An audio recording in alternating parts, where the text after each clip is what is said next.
예수님은 비유의 달인이세요. 비유가 적절하게 원리를 잘 설명할 수 있는 좋은 교육 방법이었거든요. 이 대목은 예수님이 예루살렘에 갔을 때 성전으로 들어가서 종교 지도자들을 깨우치기 위해서 이 비유를 들으신 거예요.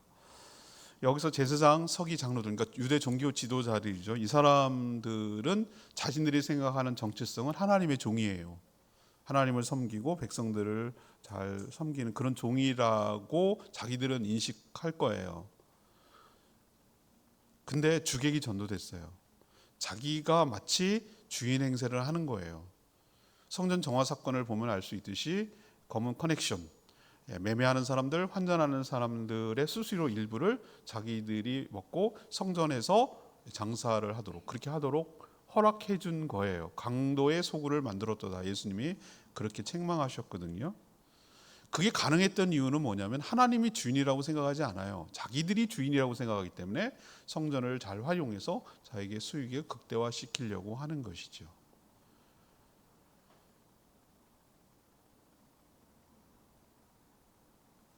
이 영화가 어디 영화인지 저는 알았는데 잊어버렸어요. 예, 부당거래인가? 헷갈려요. 근데 그렇게 말을 해요. 호의가 계속되면 권리인 줄 안다고. 여러분 들어보셨죠? 한마디. 예? 호의가 계속되면 권리인 줄 알아요. 오늘 일부 예배 때 참 기가 막힌 일이 있었어요. 지금 주차장 부족해가지고 어렵잖아요. 지금 저기가 막아놓는 바람에. 그럼 우리 교회에 주차를 했어요. 그럼 우리가 호의를 베푼 거잖아요. 그러면 전화를 하면 빼야죠. 예, 그런데 오히려 자기들이 날 왜 이 아침에 일요일 아침에부터 대바람부터 전화하게 만들어가지고 귀찮게 하느냐라는 식으로 반응하는 걸 보면 뭐라 그러죠? 가당찮죠. 예, 가당찮죠. 예, 여러분이 느끼는 그 감정을 지금 하나님이 느끼고 있는 거예요. 지금 호의를 계속 베푸는데 그거를 자신의 권리로 착각을 하는 거죠. 그래서 오늘 이 비유를 통해서 우리가 반면교사라고 그러잖아요. 이렇게 살면 안 되겠구나 라는 것을 좀 깨달아서 나라면 어떡할까? 나라면 이런 상황에 처했을 때 어떡할까라는 걸 좀 교훈을 삼으셔서 이렇게 되지 않도록 그런 교훈을 얻는 이 시간 됐으면 좋겠습니다. 이 비유 아까 지금 영상으로도 다시 설명을 했습니다만 첫 번째로 잊어버리지 말아야 되는 게 우리가 있어요. 그게 뭐냐면은 하나님이 주인이시고요. 하나님이 우리에게 은혜를 베풀어 주신 줄로 믿습니다. 당연하잖아요. 근데 그 당연한 걸 잊어버린다니까요. 우리가 살다 보면은 하나님이 주인이라는 것도 잊어버리고요. 하나님이 나에게 은혜는 그럴 만한 가치가 없는 사람인데 하나님께서 일방적으로 베풀어 주신 호의를 은혜라고 그래요. 난 그럴 자격도 없고 공로도 없어요. 근데 하나님이 베풀어 주신 것을 은혜라고 하는데 이 두 가지를 놓칠 때가 있어요. 내가 주인이라고 생각할 때가 많고 내가 당연한 권리라고 생각할 때가 얼마나 많은지 오늘 이 포도원 농부 비유를 통해서 알 수가 있는 거예요. 여기 나오는 1절에 나오는 이 비유의 주인공 한 사람은 이라고 말하는 그 한 사람이라고 표현했지만 이 비유의 전반적인 흐름을 볼 때 이 한 사람은 누구라는 거 알 수 있죠? 하나님이세요. 천지를 창조하신 오너, 창조주 하나님이라는 것을 금방 알 수 있어요. 그분이 정성을 다해서 이 포도원, 이 세상을 만드셨어요. 그걸 어떻게 할 수 있는가? 포도원을 만드는데 산 울타리를 두르고라고 했어요. 산 울타리가 뭡니까? 경계의 선이기도 하고 외부의 침입을 막기 위한 그 울타리를 만드는데 여러분 한번 담장 같은 거 조그마한 거리 쳐보셨어요? 적어도 포도원을 만들려면 얼마나 큰 거리로 해야 되겠어요? 이걸 다 말뚝박고 철만 치고 이 울타리 수송하는 게 얼마나 어려운데요. 이걸 했단 말이에요, 이 주인이. 그리고 또 한 게 있어요. 이 포도원을 만든 다음에 수확물을 거두기 위해서 포도원을 이렇게 하는 이유는 포도를 먹는 건 한계가 있잖아요. 생포도 먹는 거는. 결국 이들은 음료가 부족했기 때문에 석회질이기 때문에 음료수를 만들어서 포도주를 음료 대용으로 먹었단 말이에요. 그러면 결국은 오랫동안 장기 보관하기 위해서 포도를 즙을 짜서 포도주를 만들어야 돼요. 그러면 그 짠 틀을 만들었다는 얘기는 이걸 만들었다는 얘기는 뭔가 소득을 기대하고 결과물을 기대했다는 걸 알 수 있어요. 그리고 또 뭘 만들었습니까? 망대는 뭡니까? 외부의 침략자나 오는 것을 이렇게 멀리서 타워를 세워가지고 볼 수 있는 거. 그러니까 이거를 철저하게 잘 지키고 보호하려는 주인의 그 공이 들어가는 것이 이런 표현을 통해서 드러나는 거예요. 그만큼 하나님께서 이 세상 모든 것들을 자기의 정성을 다해서 계획대로 철저하게 잘 소출이 나올 수 있는 환경을 만들었다라는 것을 이것을 알 수가 있어요. 근데 이 주인, 오너가 자기가 직영하지 않고 이것을 뭐라죠? 위탁경영. 그러니까 이것을 관리할 수 있는 농부, 관리 차원에서 농부들에게 세를 주었어요. 세를 줘가지고 이것을 이득을 창출해가지고 또 다른 투자 이런 개념이 아니라 이것을 내가 의도한 대로 잘 관리하라는 의미예요. 그래서 성경에는 그것을 두고 뭐라고 표현하냐면 청직이라고 제가 표현한다고 말씀드렸어요. 청직이란 말을 우리 요즘 잘 쓰지 않는데 우리에게 확 들어오는 딱 들어맞는 표현이 매니저라고 제가 말씀드렸어요. 어떤 매장이 있어요. 커피숍이라고 합시다. 카페 같은 데 보면은 주인이 직영하는 경우도 있어요. 자기가 뭐 바리스타로 해가지고. 그런데 대부분 매일 수가 없으니까 누구에게 매니저를 줍니다. 매니저를 맡겨가지고 관리하게 합니다. 매니저는 오너는 아니에요. 자기가 투자하지도 않았어요. 수익금을 다 가져가지도 않아요. 월급을 받을 뿐이죠. 근데 알바는 아니에요. 알바는 자기가 고용하는 사람이에요. 알바 시키고 관리하고 너 몇 시에 나와 어떻게 해 뭐해 이런 거를 시킬 권한을 어느 정도 갖고 있어요. 그렇지만 주인은 아니지만 일정 권한과 책임을 갖고 있어요. 딱 매니저. 이 농부들이 그런 거예요. 그래서 수익 얼마 오늘 매출이 얼마야? 그럼 얼마 결산하고 얼마 보고하고 얼마 입금하고 그래야지. 이런 거를 다 하도록 하는 그런 역할이에요. 그게 바로 농부가 하는 일이었죠. 때가 됐어요. 우리도 일결산, 주결산, 월결산 이렇게 하듯이 요 1년 농사는 결국 추수할 때, 수확 때, 여름이 지나고 가을이 될 쯤, 뭐 이쯤이겠죠. 요때 추수가 되어서 이제 그 주인이 기대하는 마음으로 세를 받으려고 종을 보낸 거죠. 근데 제가 2절에 보니까 때가 이르렀다. 아, 결산할 때가 오는 거구나. 주인의 주인됨의 권리를 행사하고 농부는 농부대로 또 해야 될 의무가 있는 그때가 있는 거구나. 포도원의 소출 전부가 아니라 얼마라는데 여러분이 착안하셔야 됩니다. 다 달라고 하면 그건 날도둑이죠, 주인이.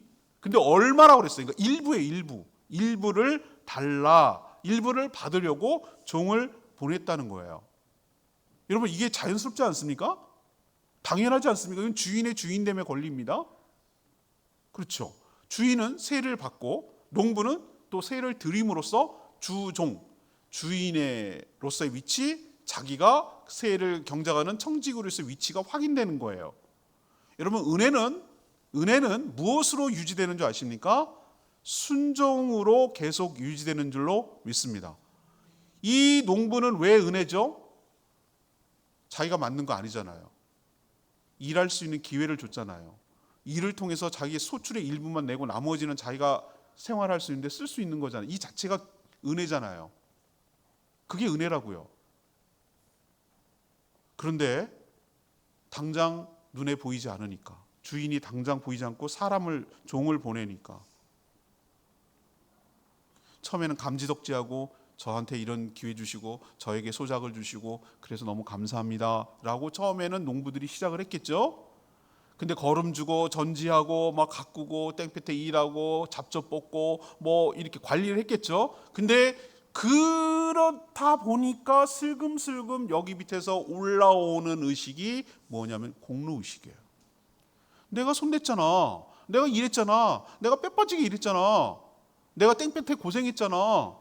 이런 공로의식이 올라오는 순간 어떻게 태도가 돌변하냐면은 주인이 아닌데도 불구하고 주인 행세를 하기 시작합니다. 자기도 알아요, 주인이 아닌 거를. 그런데 슬금슬금 자기가 주인인 것처럼 행세를 하기 시작합니다.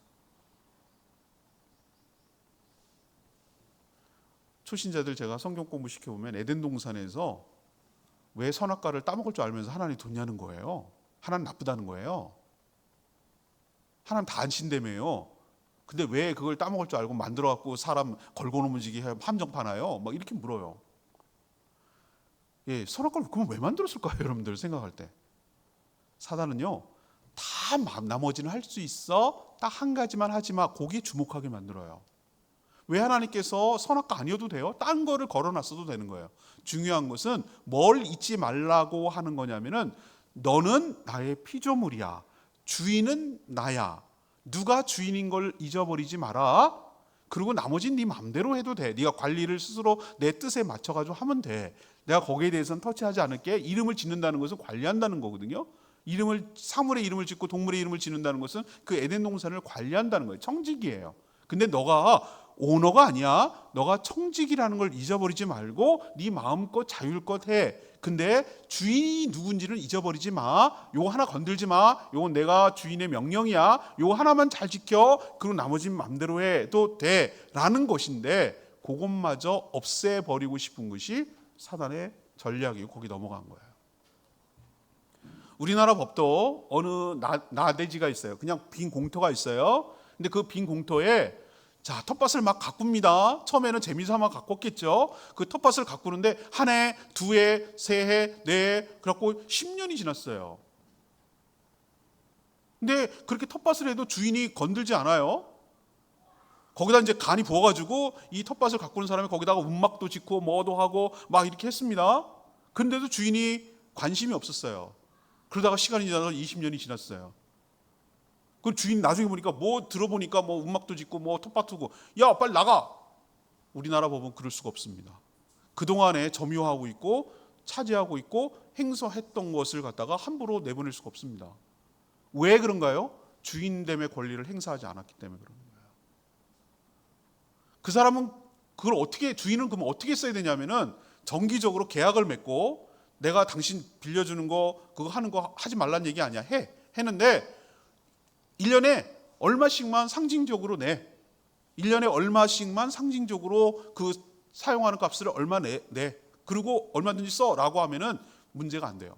당연히 주인됨의 권리를 행사할 수 있어요. 그런데 그냥 내버려뒀다가 그냥 방치했다가 나중에 권리 대리를 찾으려면 할 수가 없어요. 왜 하나님이 왜 때가 되어서 세를 받으려고 합니까? 그거 받아갖고 또 먹으려고? 아니요. 주인됨이 누군지를 잊어버리지 말라고. 누가 이것을 만들었는지 너의 신분과 위치는 누구인지 잊어버리지 말라고. 너희들이 이렇게 농부로서 일할 수 있는 것이 누구 덕분인지 잊어버리지 말라고. 그런 의미로 소득의 일부를 달라고 했던 것이지 이거 갖고 또 이득 챙겨가지고 또 이익 먹고 또 이러려고 한 게 아니었다는 게 오늘 드러나요. 그랬다면 다 달라고 그랬을 거예요. 여러분 죄의 본질이 무엇인 줄 아십니까? 주인이 누군지를 모르는 거예요. 자기가 주인 노릇하려고 하는 거예요. 또 하나 잊어버리지 말아야 하는 것은 뭐가 죄냐면은 처음에는 은혜로 시작하고 나중에 공로로 마치려고 하는 거예요. 처음에 감지덕지하고 감사하다고 시작해놓고 나중에 가면 갈수록 자기가 공로가 들어가니까 주인 행세하려고 하는 게 바로 큰 죄예요. 그리고 거기서부터 문제가 꼬이고 어려워지기 시작하는 거예요. 오늘 이 포도원 농부 비유에서 우리가 첫 번째로 꼭 명심해야 될 사실은 뭐냐? 하나님이 주인이신 줄 믿습니다. 내가 한 거 없어요. 내가 한 거 없다고. 가만히 생각해 보세요. 내가 한 게 뭐가 있냐고요. 본질적으로 이 모든 것이 없는 것에서 생겨나게 한 게 누구냐고요. 나냐고요. 아니요. 하나님이신 줄로 믿습니다. 이거 잊어버리면 안 돼요.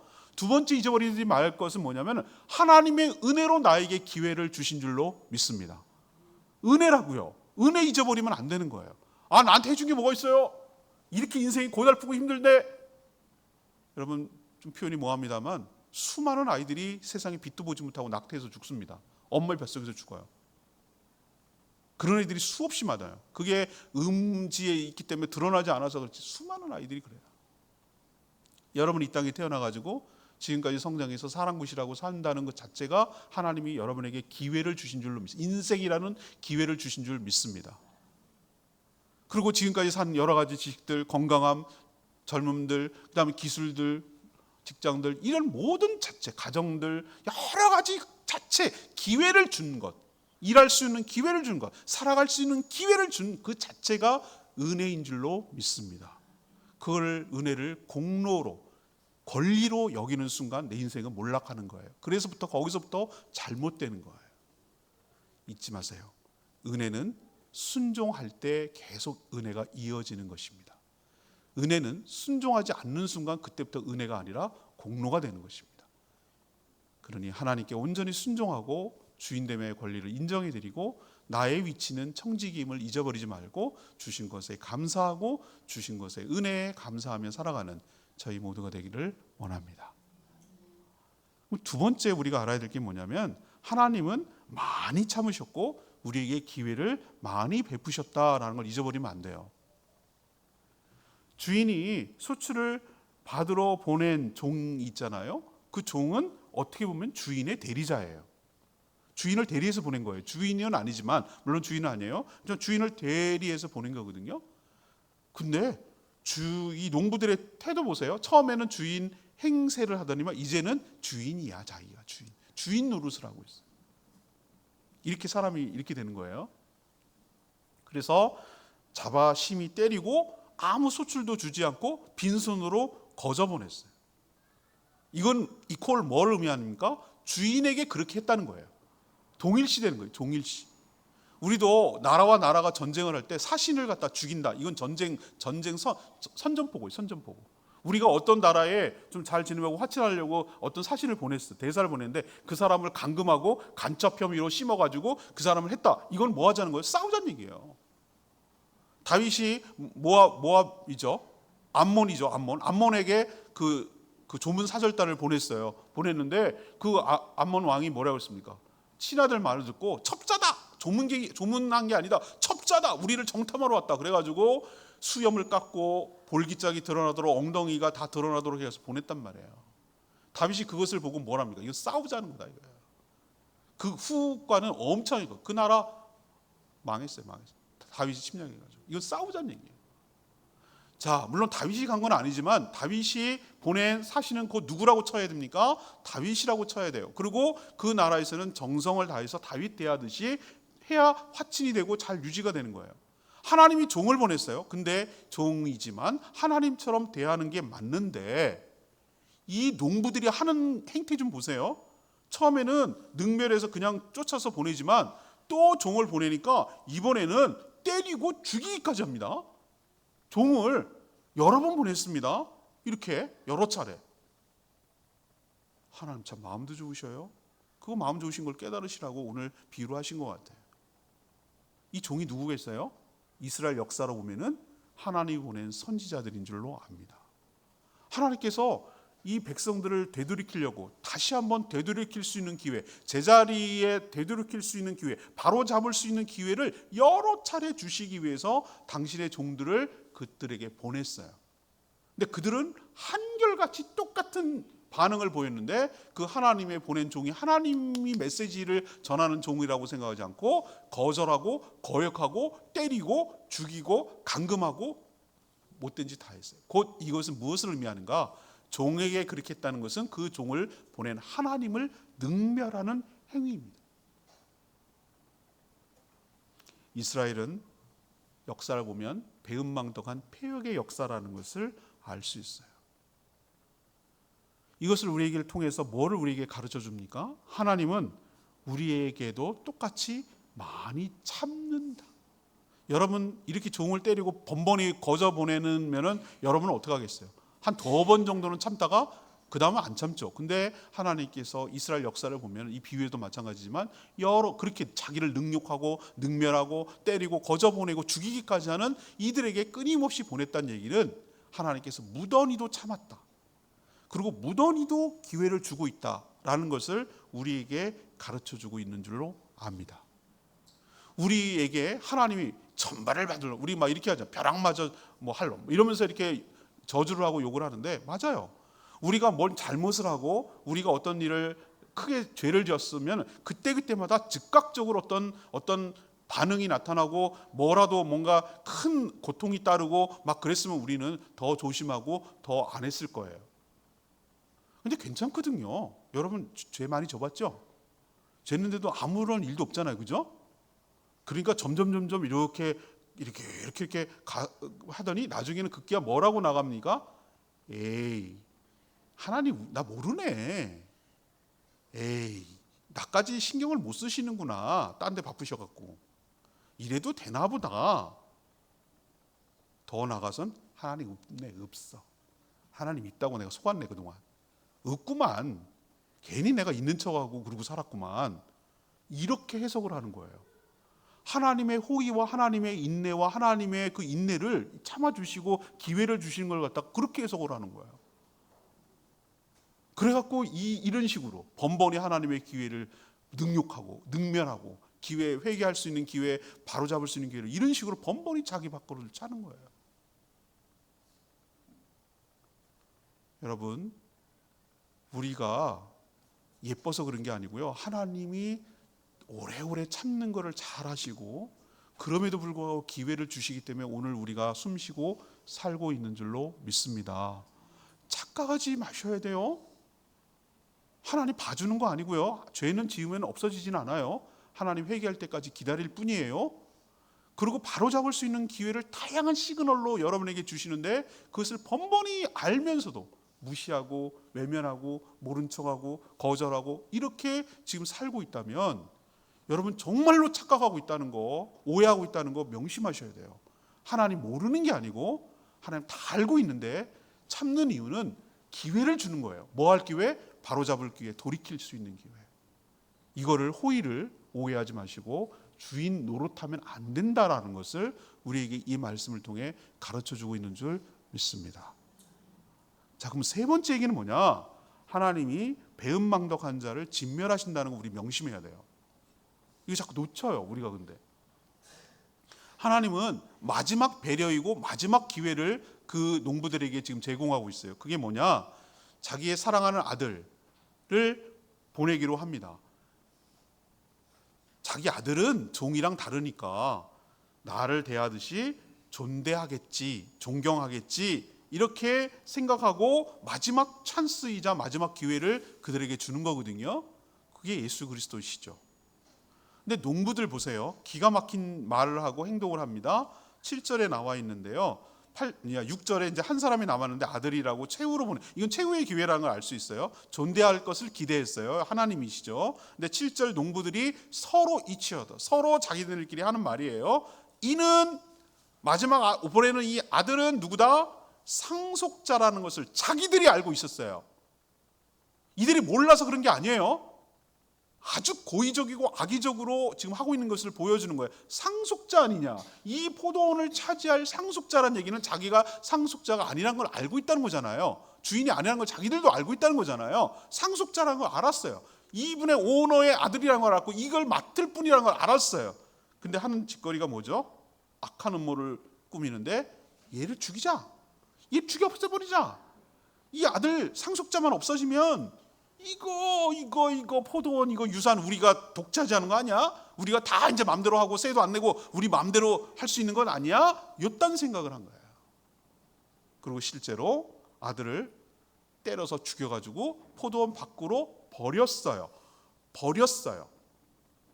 장사 지내고 뭐 이런 묻어주는 것도 아니고 내버렸어요. 개 버리듯이 이렇게 버렸어요. 포도원 밖이라는 거, 여러분, 이 표현이 예수님이 어떻게 죽을 것을 자기 암시를 하는 거예요. 예수님이 예루살렘 성 안에서 재판을 받고 다 했는데 죽일 때는 성 밖으로 끌고 나갔어요. 그래서 성문 밖에서 죽었다고 말하는 거예요. 골고다 언덕으로 올라가서 십자가, 갈보리 십자가 언덕에서 죽으셨어요. 맞네요. 포도원 밖, 성 밖에서 죽은 것을 이미 그들에게 노골적으로 비유로 다 얘기한 거예요. 이제 결론이에요.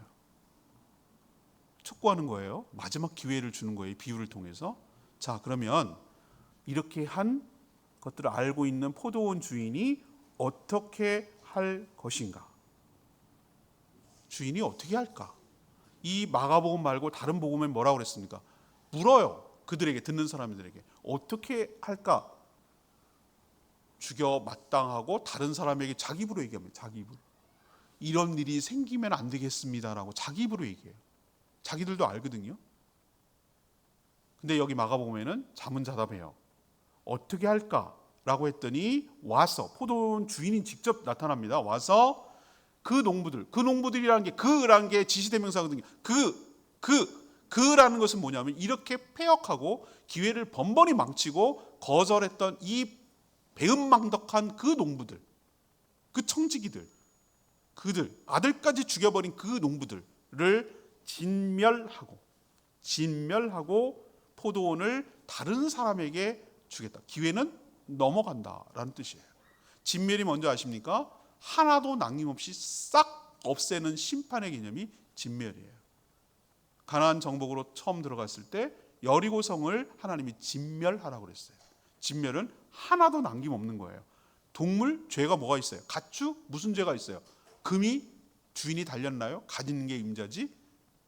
근데 하나님은 하나도 갖지 말고 불태워 없애고 싹 없애라고 그랬어요.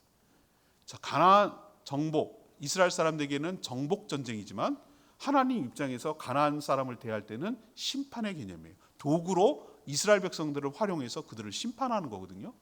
심판하는 걸 남기면 안 돼요. 진멸은 싹 없애버리는 거예요.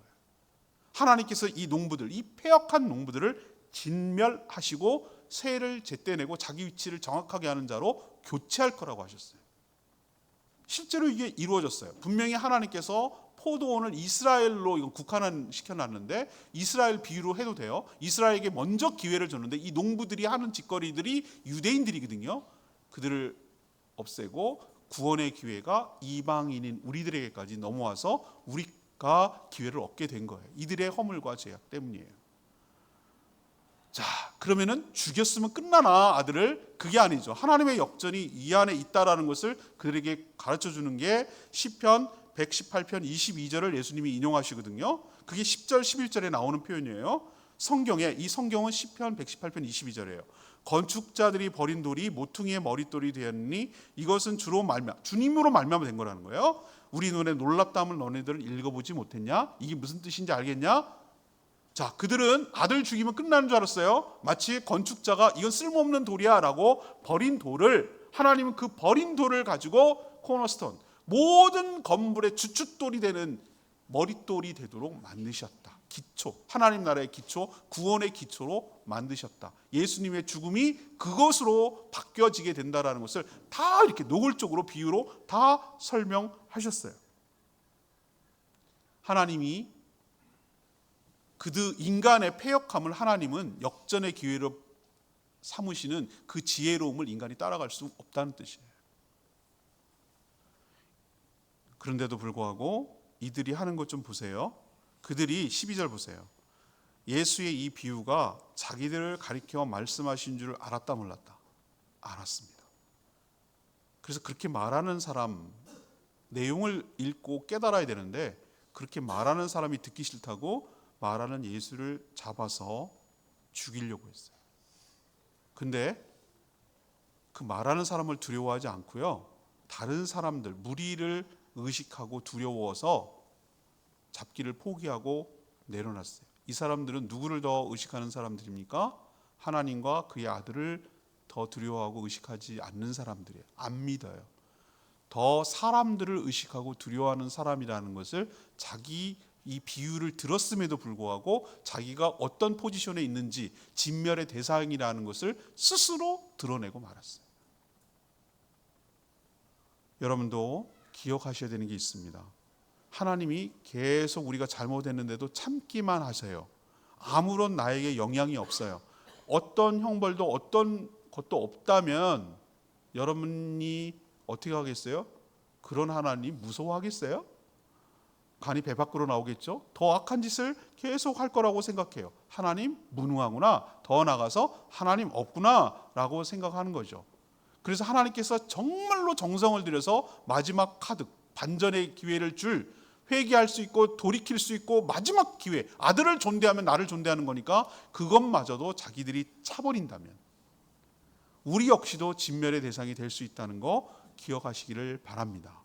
배은망덕한 끝판이 이렇게 된다는 것을 여러분이 꼭 기억하셔야 돼요. 우리 역시 마찬가지예요. 하나님이 우리를 참고 계시는 것이지 모르는 게 아니라고 제가 말씀드렸어요. 그러나 물이 끓을 때 99도 가다가 100도 딱 끓는 순간 임계점에 딱 다다라는 순간 하나님이 참을 수 있는 분이 오래 우리가 생각하는 것보다 훨씬 더 잘 참는 분인데 그 하나님의 임계점이라고 생각하는 하나님이 설정해 놓은 거기를 선을 넘는 순간 우리에게 닥칠 그 마지막 기회를 발로 차는 그 순간 우리에게 닥칠 것은 상상하기 어려운 거예요. 하나님 결코 무능한 분은 아니고요. 하나님 그냥 무조건 계속 참는 분만은 아닙니다. 하나님의 때가 되면 그 마지막 기회를 찬 자들에게 그 기회, 은혜의 기회를 박탈하고 진멸하실 거예요. 그리고 그 축복의 기회는 다른 자에게 넘어갈 것입니다. 이걸 우리에게 이 비유를 통해서 교훈하고 있는 것이에요. 오늘 말씀을 정리하면 여러분, 은혜로 시작해서 공로로 망치지 않기를 바랍니다. 처음에는 감사하죠. 처음에는 고맙죠. 처음에는 은혜에 감사한 마음이 있다가 슬금슬금 내 공로의식이 나오는 순간 권리가 돼버리고 말아요. 그러면 끝나는 거예요. 구원은 뭘 말하는가? 정확하게 말하면 하나님과 나와의 관계를 정확하게 알고 설정하는 것을 말하는 거예요. 하나님과 나와의 관계가 구원의 핵심이에요. 하나님이 나의 창조주가 되시고 하나님이 나의 구원자가 되시고 하나님이 나에게 복을 주시고 은혜를 베풀어 주시는 분인 것을 잊지 말아야 돼요. 하나님이 나에게 기회를 주신 기회가 은혜예요. 우린 자꾸 물질적인 것만 생각하는데 나에게 살아갈 수 있는 기회, 일할 수 있는 기회, 남을 도울 수 있는 기회, 하나님의 뜻대로 이 땅을 섬길 수 있는 기회, 이 모든 기회 자체가 은혜예요. 근데 그 은혜를 권리로 생각하면 안 돼요. 그럼 그 은혜가 어떻게 유지되는가? 하나님의 뜻에 순종하는 것. 세를 드리는 것은 그 하나님을 인정한다는 얘기거든요. 주인의 주인됨을 권리를 인정한다는 뜻이거든요. 그 순종, 그 뜻에 순종하고 공경하는 것이 은혜가 계속 지속될 수 있는 관건임을 여러분 기억하시기를 바랍니다. 두 번째 결론은 뭐예요? 하나님이 여러분에게 다양한 방식으로 경고하기도 하고 권면하고 어르고 달래고 책망하기도 하고 교훈하기도 하고 여러 시그널을 여러분에게 보내십니다. 다양한 채널을 통해서, 말씀을 통해서, 말씀을 듣는 걸 통해서, 말씀 읽는 걸 통해서, 누구를 통해서, 누구에게 귀를 듣는 걸 통해서, 어떤 상황을 통해서 여러 경로로 여러분에게 계속해서 시그널을 보냅니다. 주의 종의 메시지를 통해서 계속 보내듯이, 선지자를 보내듯이 이스라엘에게 끊임없이 계속 시그널을 보냅니다. 그거 무시하다가 나중에 큰 코 다칩니다. 건강은 한 번에 무너지는 것이 아닙니다. 작은 것부터 시그널이 오고 한꺼번에 때가 돼서 확 무너지는 거죠. 하나님께서 계속 회개하고 돌이키고 제자리 찾을 기회를 주는데 그 계속 무시했다가 나중에 큰 어려움을 당할 수 있는 거 기억하시기를 바랍니다. 뭐가 큰 문제입니까? 주제 넘은 거죠. 자기가 종인데 주인 행세를 하는 거죠. 주인 노릇을 하는 거죠. 대도 안 한 짓, 자기가 오너가 아닌데도 오너로 생각을 하고 오너가 될 수 있는 기회라고 생각하고 주인의 것을 강탈해서 자기 것으로 삼으려고 하나님을 대적하는 행위, 이게 패역함이죠. 그 끝은 진멸이고 파멸인 것 기억하시기를 바랍니다. 하나님을 경외하고 기회가 있을 때, 회개할 기회가 있을 때 그 마지막 기회는 아들 예수 그리스도를 영접하는 거였어요. 아들 예수 그리스도를 인정하고 영접하면 다 모든 것이 용서가 되고 마지막 기회였는데 그걸 차버리는 순간 진멸의 대상이 된다는 거. 하나님 그냥 참기만 하는 분은 아니라는 거. 반드시 그 끝에는 심판이 있다는 거 꼭 기억하시고 두렵고 떨림으로 오늘 비유를 통해서 살아가는, 교훈을 얻는, 그래서 살아가는 저와 여러분 되기를 소망합니다. 여러분 스스로에게 묻습니다. 나라면 어떡할까? 오늘 말씀 끝나고 나서 곰곰이 한번 생각해 보세요. 나라면 어떻게 해야 되지? 난 어떻게 살아야 되지? 그래서 교훈을 주시는 마음이 있거든. 그 마음 따라 살아가시기를 축복합니다. 오늘 말씀 붙들고 기도하기 전에